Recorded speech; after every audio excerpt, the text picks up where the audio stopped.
All right, guys, we are in Palm Beach, Florida. It is a beautiful day, and this is the American version of the Aiata 38 Wayfinder. So we have got extra weight on this boat and extra horsepower. So that's what we're going to be testing, and we will be going out. We are immediately going straight out into the ocean. We'll see what we find. Might get some boat wash and a few little waves and some nice pictures for you. We've got the twin Mercury 400s on this one. We also have a generator. We also have a gyro. So that does add considerable weight compared to the boat we have tested on the channel before. And so we're going to see what difference that makes. I've got everything. I've got all the trims on auto. I might be doing a little bit of manual overriding. I do have the generator on right now and the air conditioning pumping, so I might even close that door. And the factory have even fixed the doors since my last test. So as we have already discovered this morning, they don't rattle like before, which is great. So we'll just get the boat up and moving, just passing some traffic, azimuths, pursuits, got some nice big boat waves here. Lovely. I'm just gonna get the boat up to speed. Okay, so today, because we're in America, I'm gonna be talking American. So I'm gonna be talking gallons consumption, and then I'm also going to be talking, that's from the Azimuth Jumbo Wash, and then I'm going to be talking miles per hour. Might be a breakdown in the channel there, so I won't go too fast, but I've already got the wash from the Azimuth. Lovely. Decks are staying dry. 4,000 RPM, just going through a whole bunch of boat wash at the moment, and we'll be braking right in a second. I'm going to go around this marker, and then we're going to cut in and run the beach and go for some speed. Got about 40% in both tanks. Okay, going to cut around, go in between this other boat and the marker, and we should be fine. All right. So GPS speed is registering 27 to 28 miles per hour. We're seeing 22 gallons consumption approximately, and I'm just going to settle in, find my groove. I'm looking for about 20-foot depth here before I start running the beach, and the hull's feeling good. Really, really nice, smooth run. We took the offshore route on the way up here from the boat ramp, and yeah, she's comfortable, this thing. Okay, finding my line, looking good. I'm going to speed that up. So going from 20 gallons an hour consumption at 4,500 RPM, we're just going to speed right up from 36 mile an hour. A little bit of a trim up. And we do have a little bit more waves than we did before, which is going to make it more interesting. 4,900 RPM. 5,000 RPM, I can see 24 gallons consumption. So consistent at the moment. Let's just go foot to the floor whilst we can out here. Okay, that's full speed, 5,600 RPM and rising. We're not in flat water, so we'll see what we get. I can see 48, 49 mile an hour right now, and my fuel flow is registering at 34 gallons a side. I just touched on 35. Ripping along at 53 mile an hour, controllable. That's manageable, even with a couple little waves from the side. That's fun. So what I'm going to do now is going to brake left, slow that speed down, and we'll just head out to sea, and we'll hunt down a few waves wherever possible.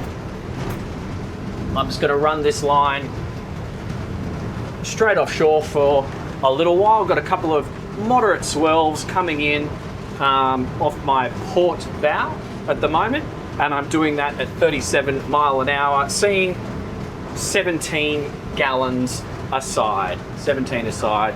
Noise levels really low. I love these Mercuries. As I said, big improvement on the rattling doors that we had last time. So it's just a smooth, quite a comfortable experience in here. We do have the air conditioning on. That probably could do with one more AC outlet. We'll talk to them about that, but it is cooling the cabin moderately.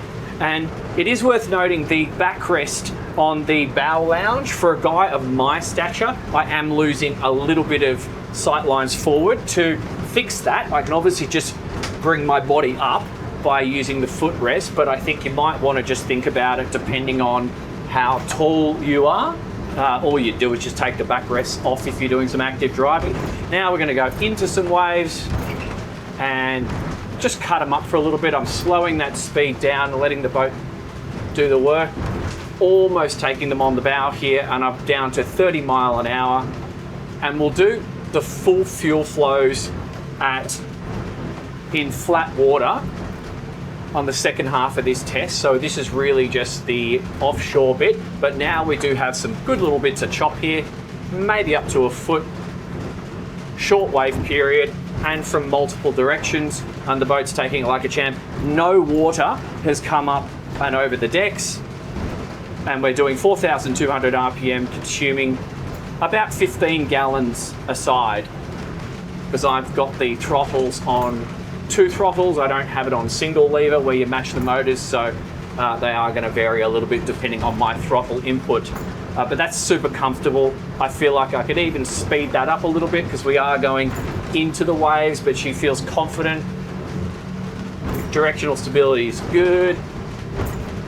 And just bumping it up to 35 mile an hour, consuming 19 gallons a side. Super comfy. Looking for, oh, look at that, that's really good. Okay, now I'm just going to back that speed off a little bit, and what I'm going to do before we get to the entrance to the bar, I'm going to actually just hook it into a little 360 turn and see how she behaves. Out here, might even do it sooner rather than later so I don't annoy any others. And then we're going to cut from this location to the inshore spot where we can do some proper fuel flows in the flat water. Okay, let's do it now. Engines down. Because she's a bigger boat, this, you know, it's so much more boat compared to, I know some of you online are comparing this to an adventure boat, and it does have an adventure boat characteristics, obviously, below the waterline, but I'm not sure if it's fair to actually directly compare this with an adventure boat because of the volume, because of the size and the capability. So whilst it's adventure boat characteristics, I think it's a lot more than that. I'll talk about that more in my closing piece of the video, but that's comfortable. The only thing you want to pay attention to is the visibility forward with that sun lounge. And then, nice. Definitely an offshore hull. Okay, so I'm going to cut from here a little bit further inshore to the flat water, and we'll do the speed tests and fuel flows. See you there. Okay guys, so we have come into the channel, into some protected water, and I'm just going to run the boat through the speed range and then take her right up to full speed, and I'm just going to go full speed in both directions so we can see if there's any speed differential relative to the tide. But initially we'll just talk about the different fuel flows until we get up to that speed range. So right now we're just doing about a little over 7 miles per hour and not even like 2.5 gallons, 5 gallons total fuel flow. So let's get the boat up until she feels like she's about on the plane. So 2,200 RPM, 2,500 RPM. Doing a little bit of manual trim there. 14, almost 15 mile an hour. 9 gallon a side. 9 gallon a side at 15 mile an hour. 3,000 RPM. Just checking for traffic.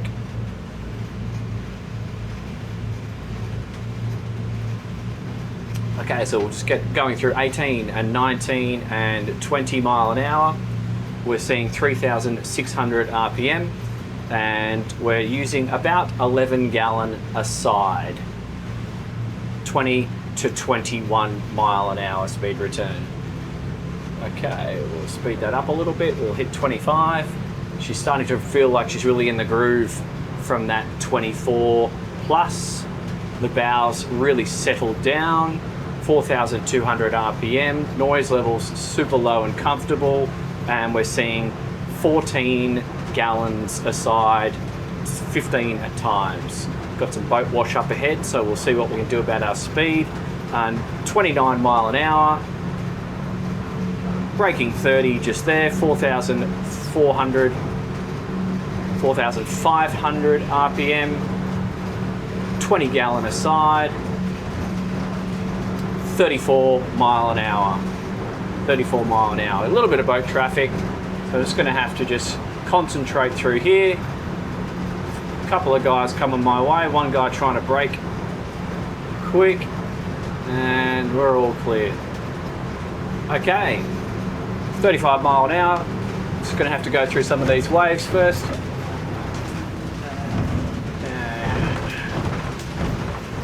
Like a champ, and here's my opportunity. Okay, and again, a couple more waves. 36 mile an hour and climbing, coming up through the speed range.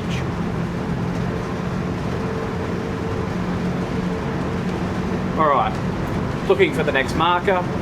There it is.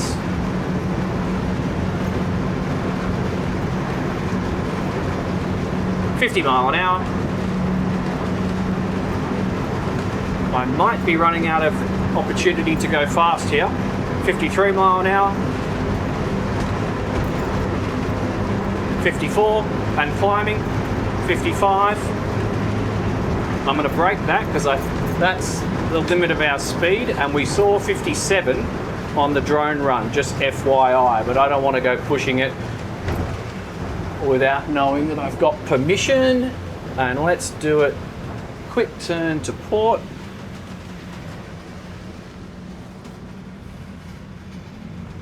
Staying in the channel. Okay, so now I've got red on the right, green on the left, and I'm just going to get the boat up and moving as fast as I can before any other traffic gets there. Okay, 20 mile an hour, increasing speed. 30 mile an hour, increasing speed. Fuel consumption, 30 gallon a side. 40 mile an hour, fuel consumption, 35 gallon a side.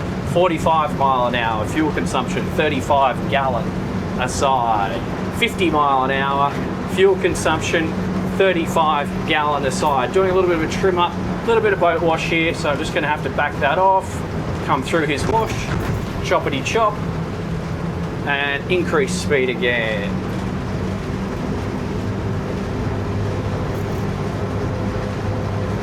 More boat wash, only small this time. We can do it. 53, 54, 55. Got a boat, not sure if he can see me, so I've got to be careful if I overtake him or not. Don't think I can. 56.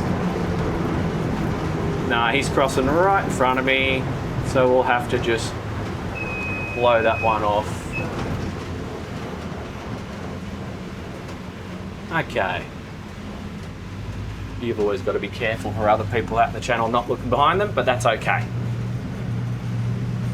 All right, so operating the boat around the dock, we've got our midships cleat right here. I actually just opened one of the two opening doors there to release my stern line. You can obviously run a springer forward of that. I kind of wish there was one more cleat forward of those opening doors. You do have the facility to drop in a fender hook, so that's one option, but I just sort of feel like if you're just mucking around, one extra, even just a little fender cleat might be useful. Not the end of the world, I'm being picky, okay? So just using joystick here. This is the Mercury joystick system, just side slipping the boat. First impressions, piece of piss.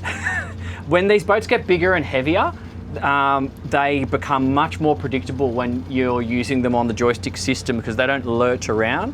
So yeah, this is easy.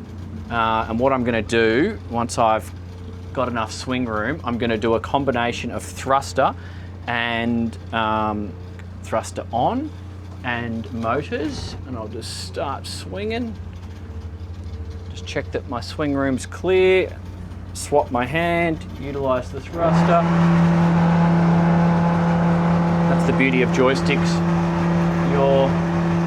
You can do this sort of stuff, swapping your hands, because you don't get confused as opposed to doing it with a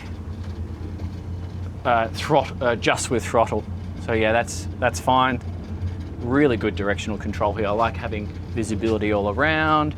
Really good sight lines down the side deck.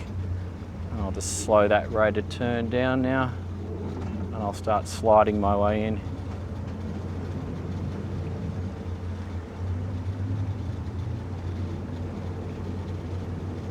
Got a bit of way to go.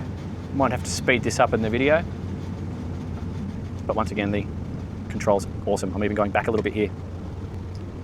Look at that. Wow. Slow movement on the joystick. Bring it back to the center line, nice and slow and considered. I don't need to rush this.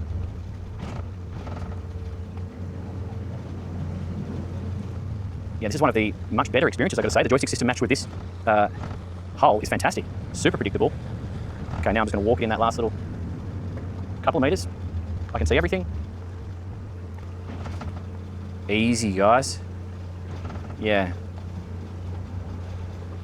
And once again, if I wanted to change my body, I can.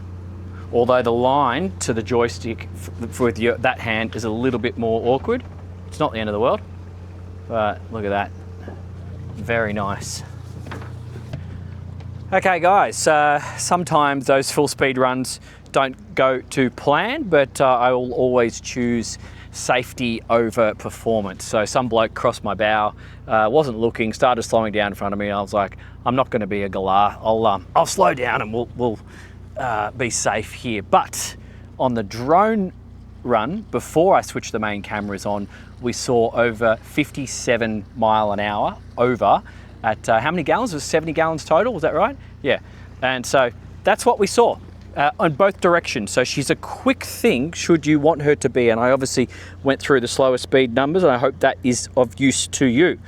So in terms of wrapping up the performance of the Aiata 38, that was a lot of fun, and I'm really happy I got a chance to drive it in different conditions as to what I've had the chance to do earlier to this in Europe earlier this year. So in terms of, I just want to talk about some feedback on the performance, then we'll talk about competition that maybe you would be considering or comparing this one to. Experience required, it can be very minimal. I can see someone with the right training and with the right instruction, but not a great deal of experience still being able to get used to a boat like this. Preferably you've come from something else before. It might be a little bit more challenging if it's your first boat. Crew required, again, if you're at the right experience level, you've got those opening doors out the back. You know, if you're taking this boat out in the ocean, you just want to hold position or drift, it's great with the gyro stabilization, so it's a lot more comfortable. So in terms of wear and tear on the crew or on the skipper, this US version is going to be really, really comfortable. Genset giving the air conditioning, gyro giving you the stabilization, and those 400s giving you the speed. Life aboard, really, really nice, no complaints whatsoever. Competition, what could you be comparing this with? Probably with like a Boston Whaler, possibly also a Pursuit of a similar size. There's also the Wellcraft, both the T-top and the Explorer version. I wouldn't compare it with an Axopar.